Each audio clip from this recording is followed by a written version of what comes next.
Hello student, कैसे हैं आप? आई होप आप अच्छे होंगे। मैं Ajay Kushwaha sir mathematics study centre में आपका स्वागत करता हूं। आज मैं क्लास 12th का एक नया वीडियो लेकर आया हूं, जिसमें आज मैं चैप्टर 6 जिसका नेम है एप्लीकेशन ऑफ डेरिवेटिव पर हम डिस्कस करेंगे। लेक्चर स्टार्ट करने से पहले मैं आपसे रिक्वेस्ट करना चाहता हूं कि यदि अब तक आप मेरे चैनल को सब्सक्राइब नहीं किया है तो इसको सब्सक्राइब कर लें और इसके साथ साथ वीडियो को लाइक और शेयर अवश्य करें। इसके साथ साथ वीडियो पे कमेंट भी लिखें। तो चलिए मैं स्टार्ट करता हूँ लेसन 6 एप्लीकेशन ऑफ डेरिवेटिव। तो इस साल आपका सीबीएसई बोर्ड ने आपका कुछ सिलेबस रिड्यूस किया है। तो एप्लीकेशन ऑफ डेरिवेटिव चैप्टर से आपका 2 टॉपिक हटा हुआ है और वह टॉपिक है differential errors of approximation. Differential errors and approximation ये टॉपिक हटा है, और rate of change of quantities note कर लीजिएगा, rate of change of quantities. And second है डिफरेंशियल एरर्स एंड एप्रोक्सीमेशन। ये 2 टॉपिक रिड्यूस हो चुका है, इसलिए मैं इस पर डिस्कस नहीं करने जा रहा हूं। मैं आपको जो पढ़ना है उसमें आज का मेरा टॉपिक है इंक्रीजिंग एंड डिक्रीजिंग फंक्शन। इसके बाद मैं डिस्कस करूंगा मैक्सिमा एंड मिनिमा, और आपका टेंजेंट एंड नॉर्मल। 3 टॉपिक को स्टडी हमें करना है, increasing and decreasing function, tangent and normal, maxima and minima. Maxima and minima में लोकल मैक्सिमा, लोकल मिनिमा सब डिस्कस होगा, लेकिन फिलहाल आज मैं डिस्कस करने जा रहा हूं इंक्रीजिंग एंड डिक्रीजिंग फंक्शन। कोई मेरा फंक्शन कब इंक्रीजिंग होगा कब डिक्रीजिंग होगा उस पर मैं आज डिस्कस करूंगा। तो यहां पे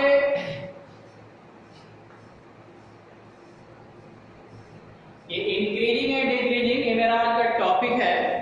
उसमें मैं स्ट्रिक्टली इंक्रीजिंग फंक्शन का डेफिनेशन मैं अब लिख रहा हूं।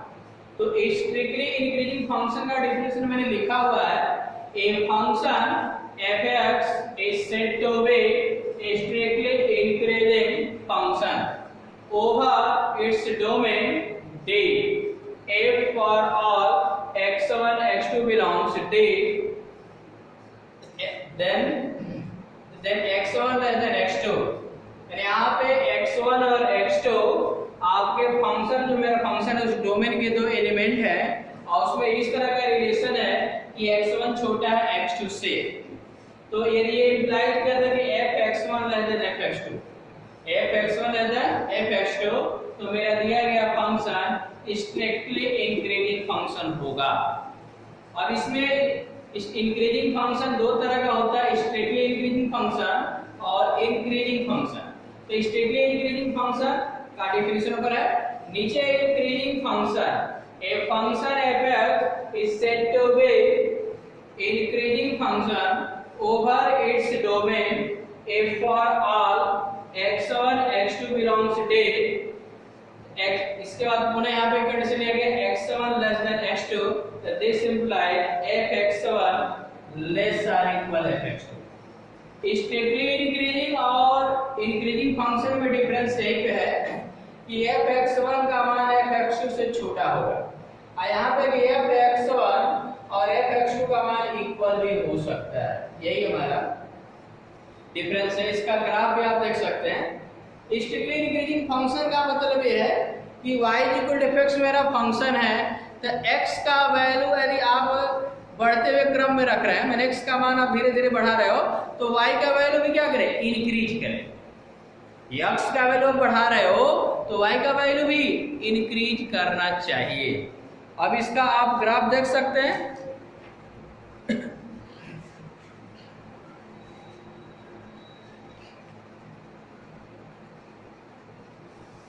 सर मैं आपको एग्जांपल ही बताऊंगा।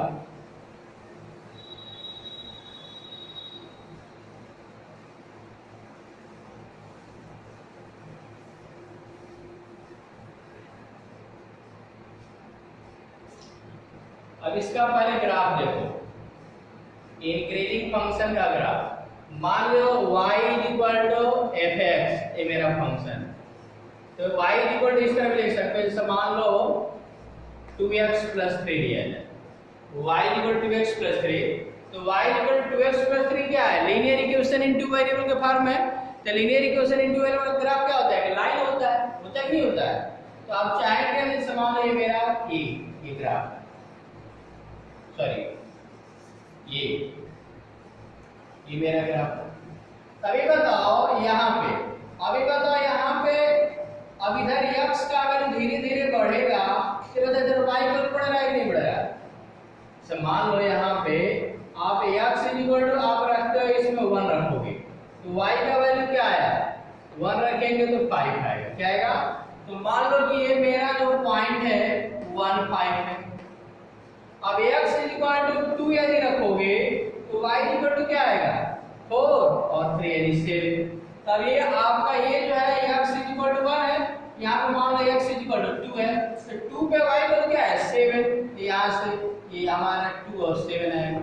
इसी तरह x 3 रखते हो तो y क्या आएगा 6 यानी 9 आएगा। ये मान लो x यहाँ पे 3 है तो y का कितना आएगा 7, ये पॉइंट आपका 3 और 9 आएगा, सॉरी 3 और 9। तो ये बताओ x का वैल्यू धीरे धीरे बढ़ रहा है, मतलब हम बढ़ रहा है, तो y का वैल्यू क्या हो रहा है, बढ़ रहा है।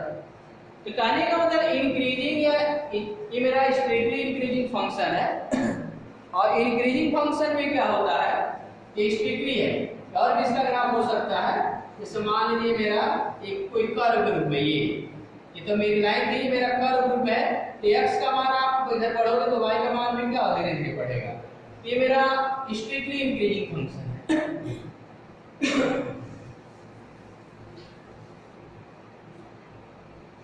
इंक्रीजिंग फंक्शन में क्या होता है, इंक्रीजिंग फंक्शन में सपोज करो मेरा ग्राफ यहाँ से स्टार्ट करें, यहाँ से फिर आपका अब यहाँ से मैं यहाँ तक हम आए, अब इसके बाद मेरा ग्राफ है मान लो कि यहाँ से अब आप इस तरह गया, अब फिर यहाँ से अब आप इस तरह बढ़ा,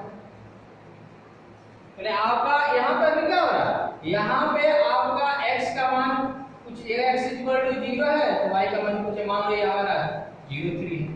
अब यहाँ से बताओ x का मान धीरे धीरे बढ़ेंगे, यहाँ तक बढ़ा, इधर भी धीरे धीरे मेरा क्या हो रहा है, बढ़ ही रहा है। यानी हो रहा है कि यहाँ पे थोड़ा सा आकर मेरा पॉइंट के यहाँ पे रुक रहा है, जैसे यहाँ पे मेरा पॉइंट है रुका, फिर यहाँ से ऊपर गया, यहाँ पे कंटिन्यूअस मेरा बढ़ रहा है। यहाँ पे थोड़ी सी क्या कर, यहाँ पे एक बार सकते मेरा पॉइंट मूव करते करते यहाँ पे क्या रुक जा रहा है, रुकने के बाद फिर थोड़ा सा इसका डायरेक्शन चेंज हो रहा है। यहाँ पे मैंने यहाँ से क्या, यहाँ से मेरा पॉइंट मूव किया था एक डायरेक्शन पे, फिर यहाँ से इसका डायरेक्शन चेंज हो रहा है, फिर यहाँ से डायरेक्शन, लेकिन यहाँ पे क्या है, यहाँ पे हर पॉइंट पे मेरा डायरेक्शन चेंज हो रहा है। ओके, तो ये आपका ये इंक्रीजिंग फंक्शन है। ये कौन सा फंक्शन है, इंक्रीजिंग। और ये जो आप फंक्शन दो देख रहे हैं, ये दोनों कंबाइंड में स्ट्रिक्टली इंक्रीजिंग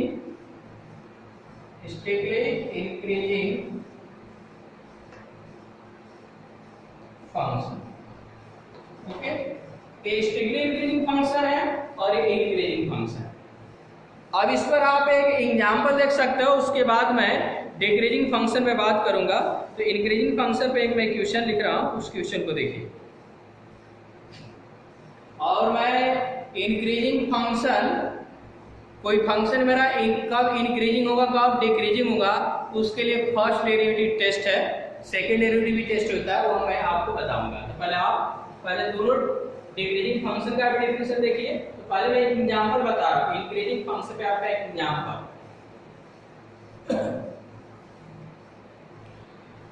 क्वेश्चन है, सो दैट एक्सरसाइज 6.2 का पहला क्वेश्चन है, so that function given by fx equal to 3x plus 17 is strictly increasing on r। यानी इस फंक्शन का जो डोमेन है वो r है, रियल नंबर है। तो बताना है कि रियल नंबर में किसी भी मान के लिए क्या है, ये इंक्रीजिंग फंक्शन है, स्ट्रिक्टली इंक्रीजिंग है। तो आप क्या करेंगे, late x1 x2 belongs R। यहाँ पे डोमेन का काम रियल नंबर कर रहा है, तो x1 x2 हम क्या कर रहे हैं, रियल नंबर के दो एलिमेंट ले रहे हैं। अब यहाँ कंडीशन अप्लाई कर रहे हैं x1 लेस देन x2। हम मान रहे हैं कि x1 छोटा है x2 से। अब देखो यहाँ पे क्या है, fx = 3x + 17। x में किससे मल्टीप्लाई है, 3 से, तो 3 से दोनों तरफ मल्टीप्लाई कर दो, तो 3x1 लेस देन 3x2। अब यहाँ पे देखो 3x + 17 है, दोनों तरफ 17 ऐड कर दिया जाए, तो 3x + 17 लेस देन 3x2 + 17। अब ये नहीं बताओ यहाँ पे इस फंक्शन में तुम क्या करते हैं, यदि x के जगह पे x1 रखोगे तो 3x1 + 17 आएगा, और x2 यदि रखते हो x के जगह पे तो क्या आएगा, 3x2 + 17 आएगा। नहीं है तो ये बताओ, ये 3x1 + 17 है, तो इसको तुम क्या लिखोगे, fx1, क्योंकि यहाँ पे है, और 3x2 + 17 क्या लिखेंगे, fx2। तो आपने डेफिनेशन में क्या लिखा था कि मेरा कोई फंक्शन है, अब वह अपने डोमेन में डिफाइन है, तो x1 लेस देन x2 या x1 x2 उस डोमेन के दो एलिमेंट हैं और उसमें रिलेशन है कि x1 छोटा है x2 से, तो आप कहीं एग्जिस्ट कर रहा था कि fx1 लेस देन fx2, तो इस कंडीशन में मेरा दिया गया फंक्शन स्ट्रिक्टली इंक्रीजिंग होगा। तो fx1 छोटा है fx2 से, हम कह सकते हैं fx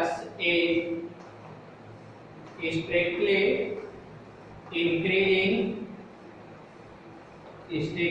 increasing function।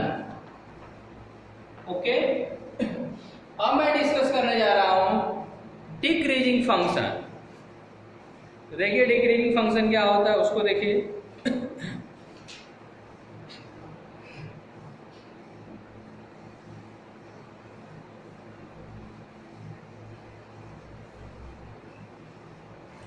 Decreasing function भी आपका दो तरह का होगा, strictly decreasing function and decreasing function. तो सबसे पहले डिस्कस कर रहे हैं strictly decreasing function, strictly decreasing function. तो इसका डेफिनेशन है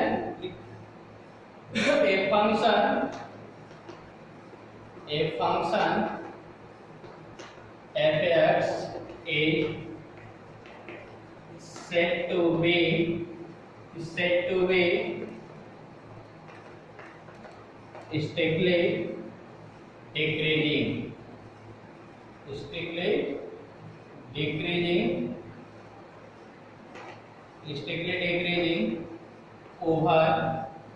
strictly decreasing over its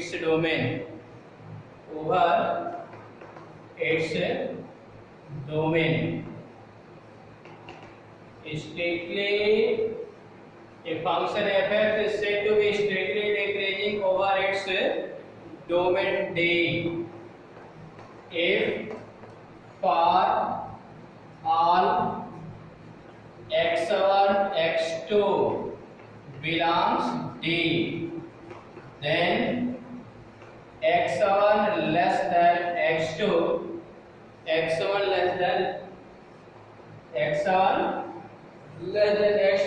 this implies fx1 greater than fx2 strictly increasing function में क्या आता है, x1 छोटा है x2 से, तो fx1 भी छोटा होगा fx2। अब यहाँ पे क्या हो रहा है, अब यहाँ पे आप x1 छोटा है x2 से, तो fx1 बड़ा हो गया fx2। इसका मतलब कि x का जब हम मान रखेंगे तो x के बढ़ते हुए मानों के लिए y का मान धीरे धीरे क्या होगा, डिक्रीज करेगा, घटेगा।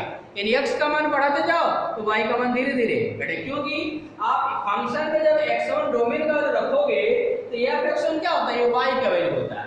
तो यहाँ पे मेरा x1 क्या है, x1 छोटा है x2 से, तो यहाँ पे fx1 यानी y1 का मान क्या हो गया, बड़ा होगा किससे, fx2 से। तो x2 यहाँ पे बड़ा है तो यहाँ पे छोटा है, बड़ा नहीं हो रहा है। तो यहाँ पे x1 का मान हम बढ़ाएंगे तो y1 का मान डिक्रीज करेगा। ओके, तो ये मेरा डिफिनीशन है किसका, किसका डिफिनीशन है, स्ट्रिक्टली डिक्रीजिंग फंक्शन का। अब वही आप यहाँ पे अब मैं पूरा लिख दूं डिक्रीजिंग फंक्शन, तो डिक्रीजिंग फंक्शन क्या होगा उसको भी देखिए। तो डिक्रीजिंग फंक्शन का डिफिनीशन है a function fx a said to be decreasing function, said to be decreasing function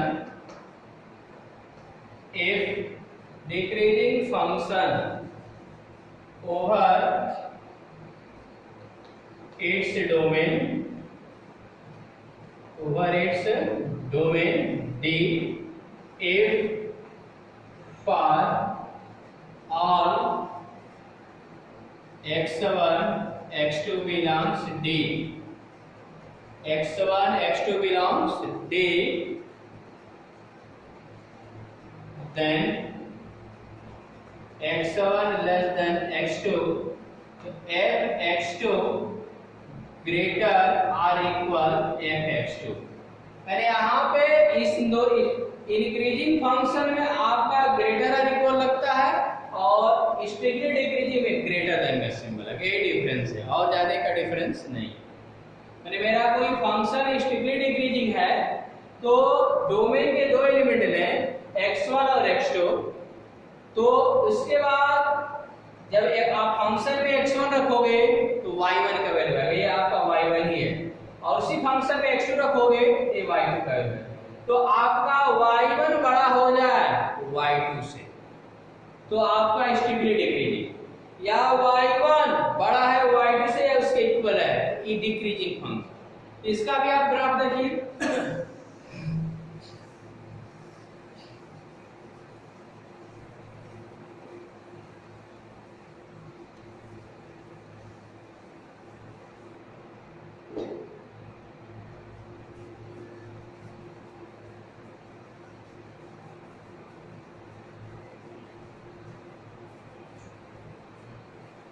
अब इसका ग्राफ आप देखिए, इसका ग्राफ है आपका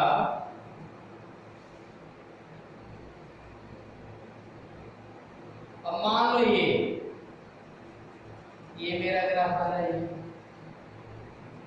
अभी बताओ मान लो ये आपका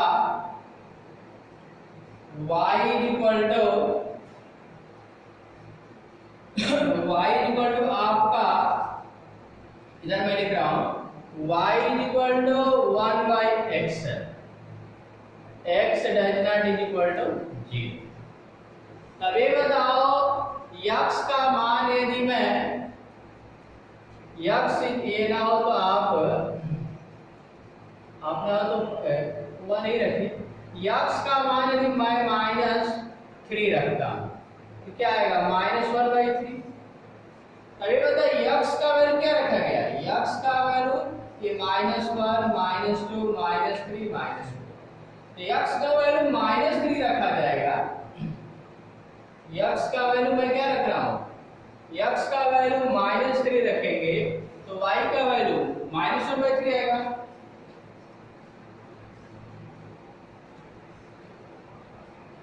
x का वैल्यू मैंने क्या रखा -3, तो -3 पे y का वैल्यू ये नहीं, ये फंक्शन नहीं हो सकता। मैंने यहाँ पे देख लो, कहने का मतलब ये है कि मान लीजिए यहाँ पे आपका ये x का वैल्यू मान लो कि -2 है, तो ये y का वैल्यू है, इस y के वैल्यू को मान लो कि 6 है। लेकिन ये बताओ जब x का यहाँ पे यदि मान लो कि 1 है -1, तो ये यहाँ पे जो y का वैल्यू आएगा, अभी बताइए y का डिक्रीज किया कि नहीं किया, तो -2 आपका क्या है -2 लेस देन -1, -2 छोटा है -1 से। ये बताओ जब आप -2 छोटा है -1 से, तब यहाँ पे अब आपका ये लेंथ क्या हो गया, ये लेंथ छोटा है गया। फिर इधर पढ़ोगे मान लो कि x इक्वल टू 1 आया, तब यहाँ पे मेरा लेंथ धीरे धीरे क्या है y का वैल्यू घट रहा है। तो इसको हम क्या बोलेंगे, strictly decreasing strictly decreasing function. Okay, और आपका दूसरा फंक्शन देखिए। अब आपका दूसरा फंक्शन है, मान लो आपका यहां से मेरा फंक्शन स्टार्ट हो रही है, फिर आपका ये, फिर ये, मैंने यहां पर क्या x का क्या होता है यहां से, ये मान लो यहाँ पे x इज इक्वल टू 1 पे वैल्यू है, मान लो कि 10 है। अब बताओ x इज इक्वल टू 2 आएगा तो यहाँ पे मेरा ये बताइए y का वैल्यू घटा कि नहीं घटा, तो x का वैल्यू बढ़ रहा है और y का वैल्यू धीरे धीरे घट रहा है, तो इसको हम अब यहाँ पे थोड़ा सा ये है कि मेरा फंक्शन इस डायरेक्शन में जा रहा था, यहाँ पे डायरेक्ट इधर जाता, लेकिन यहाँ पे थोड़ा सा रुका, रुकने के बाद अपने डायरेक्शन को चेंज कर लिया, यहाँ पर भी रुका, ऐसा डायरेक्शन चेंज, और यहाँ पे कंटीन्यूअस हर सेकंड में इसका डायरेक्शन चेंज होता है, लेकिन यहाँ पे डायरेक्ट जा रहा था, अब इसका बाद यहाँ पे क्या हो रहा है, तो इसको हम डिक्रीजिंग फंक्शन बोलेंगे। क्या बोलेंगे? Decreasing function. ओके, तो स्ट्रिक्टली डिक्रीजिंग फंक्शन माने increasing, strictly increasing function, strictly decreasing और डिक्रीजिंग फंक्शन में बता दिया। अब इस पर एक एग्जांपल देखिए।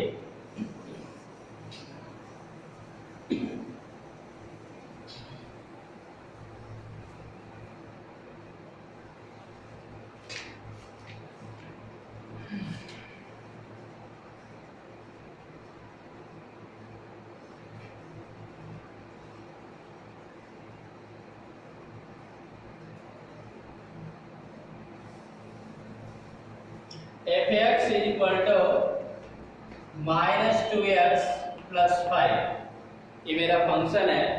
आपको ये दिखाना है कि फंक्शन स्ट्रिक्टली डिक्रीजिंग फंक्शन है कि नहीं।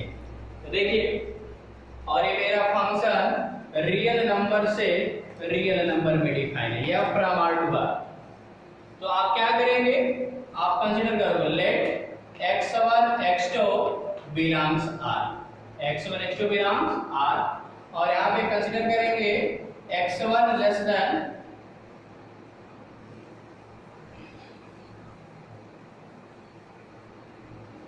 x1 less than x2।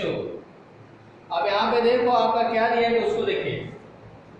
अब यहाँ पे आपका x1 लेस देन x2, अब तो fx is equal to -2x plus 5 है, तो यहाँ पे x में किससे मल्टीप्लाई है, -2 से, -2 से यहाँ पे मल्टीप्लाई करेंगे, -2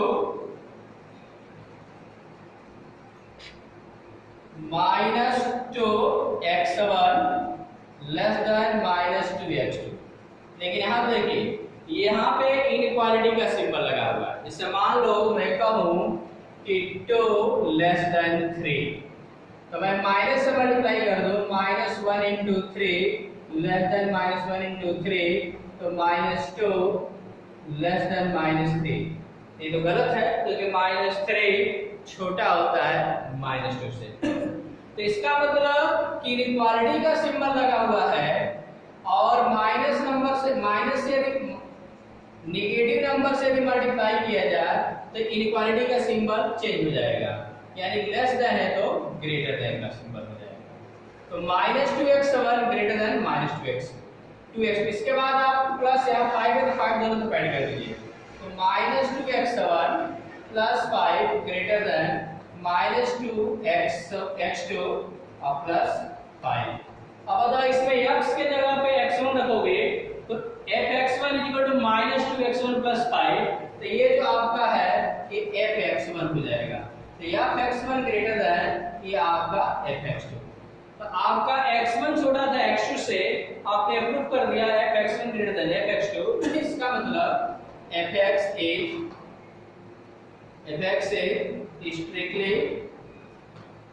strictly decreasing function, strictly decreasing function. Okay, तो आपको इसको देख लीजिएगा। अब मैं डिस्कस करूंगा strictly function and strictly increasing and strictly decreasing function को फर्स्ट डेरिवेटिव टेस्ट से कैसे हम चेक करेंगे। तो इस टेस्ट को मैं नेक्स्ट वीडियो में डिस्कस करूंगा। ओके।